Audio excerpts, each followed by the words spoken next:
টক মিষ্টি ঝাল আমের আচার, খুবই মজার এই আচারটা। একবার হইলেও বানাই খাই দেখবেন।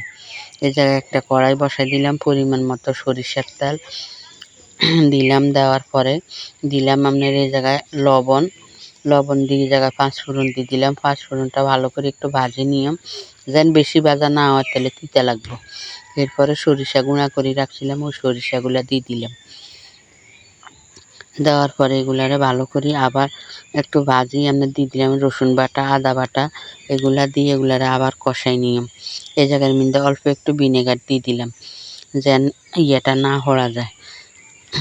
এরপরে মশলাটা ভালো করে কষানি হলে এই জায়গায় চিনিটা দিয়ে দিলাম। এবার চিনিটারে ভালো করে কষাই নিলাম।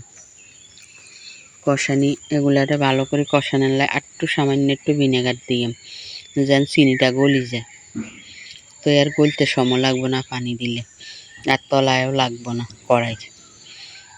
আর সামান্য একটু ভিনেগার দিলাম, দিয়ে এগুলারে রেডি করি। আমরা এই জায়গায় দিলাম পাঁচফোড়নের গুঁড়া আড়া ভাঙা করে দিলাম মরিচের গুঁড়া আড়া ভাঙা করি। এগুলা দিয়ে এগুলারে অল্প করে দিছি, দিয়ে এগুলারে এবার ভালো করে কষাই নিয়ে মানে যে ভিনেগারের পানিটা দিচ্ছি পানিটা যেন শুকাই যায়।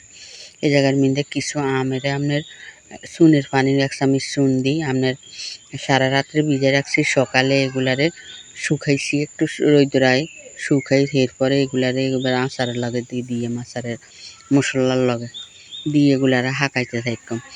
এইভাবে আচারটা দিলে আপনার পাকা আম হইলে আমটা ভাঙে না, যদি চুনের পানির মধ্যে ভিজান। সারা রাত ভিজাইবেন, সকালে একটু রৌদ্র দিই, এরপরে এই আচারটা দিবেন।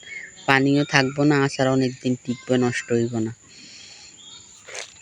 এরপরে আপনার আচারগুলারে ভালো করে এবার শুধু লাড়াতে রাখতে হইব, যেন তলার মধ্যে না লাগে কড়াই। তলাত লাগলে একটা গন্ধ কইব। আর এগুলা লাড়াতে রাখলে আচার একটা আমও ভাঙবো না, সবগুলো আম গোড়া থাকবো চুনের হানির বীজানের কারণে। এরপরে এগুলারে আপনার একবারে কালার আইয়ে পর্যন্ত এগুলার চুলার উপরে রাখতাম। এরপরে দিয়ে মেজা একটু ভিনেগার দিয়ে অল্প করে একটু ভিনেগার দিলাম, উডানের আগে দিই। এরপরে এগুলারে আরও 5 মিনিট চুলার উপরে রাখি। এরপরে উডে হালাই ফাঁকটা আইতে হইব আচারের ভালো করে। এই যে ফাঁকটা প্রায় ঘন হয়ে এসে, এবার এগুলারে উডে হালাই দিই। এইভাবে আচারটা দিলে আর আচারটা নষ্ট হয় না, অনেক দিন, বছরের পর বছর বাইরে রাইও খাওয়া যায়। আচারটার কালারটা খুব সুন্দর আইছে। এই জায়গায় গুড় দিতে হয় না, অনেকে গুড় দেয়, গুড় দেওয়া লাগে না। এই যে আচারটা রেডি হয়ে গেছে, ঠান্ডা হয়েছে, একটা বলে ডালি দিছি।